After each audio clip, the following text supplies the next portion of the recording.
Hey Wilder folks, Alicia here. Today we are talking all about trail safety. This is part of a 5-part series on how to take your running from the roads to the trails. And if you're new here, my name is Alicia. I'm a coach for Wilder Fitness. We have fitness programs that help you get ready for adventures of all kinds, but I have a very special place in my heart for trail running. Now, the safety tip I get asked about most often actually has to do with bears, but there are other safety considerations that are much more important than wildlife interactions, although we're going to get to wildlife interactions in tip number 5. Let's start at the top though with what I consider to be the most important safety consideration, and that is having a trip plan and leaving it with someone you trust. Now, before I go out on the trails, whether that's with someone else I know or by myself, I always leave a trip plan with my husband. I let him know what time I'm expected to be back and what time he should start worrying at if I'm not back. Now, we have a template for you that you could fill out below, and it's going to help you cover all your bases as to what you have with you, where you're going specifically, and what time you want to be back at. We're going to link to that below so you can print one out and use it on your next adventure. My second safety tip has to do with communication when you're on the trails. Now, if where you plan on going is like southern Alberta, you're gonna have cell service in some places and not in others. Now, if you live in a place where there's cell service everywhere and you don't have to worry about that, then it's really important to make sure that that cell phone that you're using is gonna have enough charge and be warm enough and be dry enough that you can use it for communication if something goes wrong and you need to tell someone where you are or what you need. Now, for me, because I don't always have cell service, I use an inReach as my backup communication device. But there are a lot of other options on the market as well. You want to look for a device that has two-way communications. You can speak with rescuers and they can also deliver information to you. Tip number 3 is to take some first aid training. Now, depending on where you're going and how long you plan on being in the backcountry, there's a bunch of different courses you can take to help you be ready in case something goes wrong, and also to help you think about what could go wrong when you're out on the trails. From that training, you then need to create a first aid kit that's specific to the activity you're doing and specific to you. I'm going to give you 2 examples of this.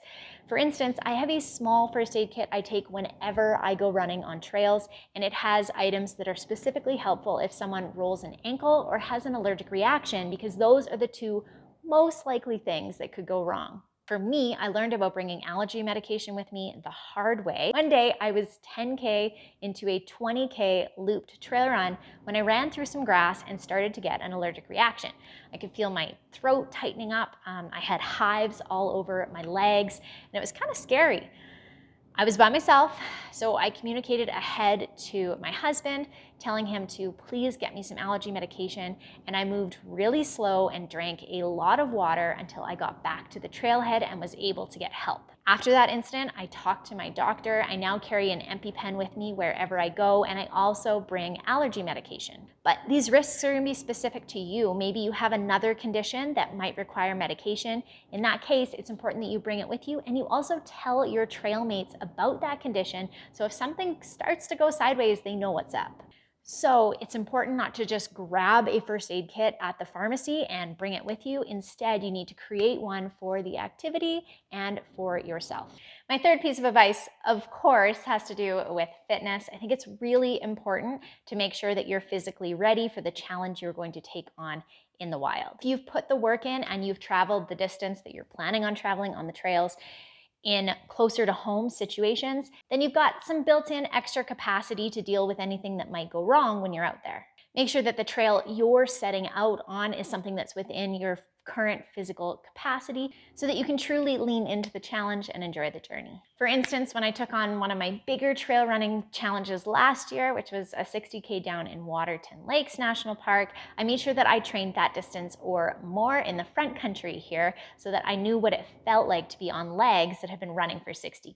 My next tip has to do with those bear encounters that everyone likes to talk about. Now, in our neck of the woods, we've got cougars and we've got bears that could become aggressive. You might have other animals that are specific to the area that you're running.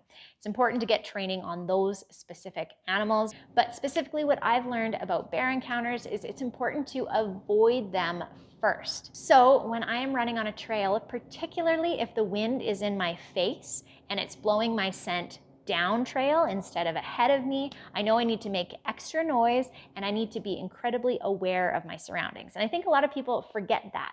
You need to be looking for tracks, you need to be looking for scat, you need to be judging the environment around you and figuring how likely it is that you might surprise an animal. And the cool thing around here is we actually have Bear Smart training that's given by both our park organizations and individual providers that can help you be ready if you happen to have an encounter. I always bring bear spray with me, and that's because of the training I've had. I also know how to use it. Now, my last 3 tips are going to get their entire own videos, but I thought I'd mention them briefly. The first one is bring a friend with you. Now, sometimes I go running by myself. I think it's really fun and challenging, but if I'm doing something particularly risky, I've got a friend with me, and picking the right trail mate is going to be important to having a fun day and a safe day. So I'm going to do a whole video on picking trail friends.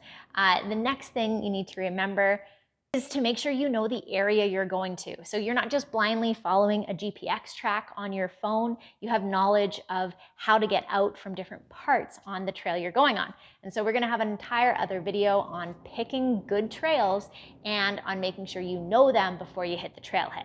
And lastly, showing up at the trailhead with the right kit, the right gear, can help you have a way more successful day out and a safer day out too. So we're going to do a video all about race gear and running gear and kit that I will link to below here as soon as it is made. Are there any safety tips that I missed? If I did, I'd love for you to drop them in the description box below. And are there any specific questions you have about trail running? Because I'd love to hear those too. Those help me pick what videos to make next. I hope you have a wilder week, and we'll talk to you guys soon.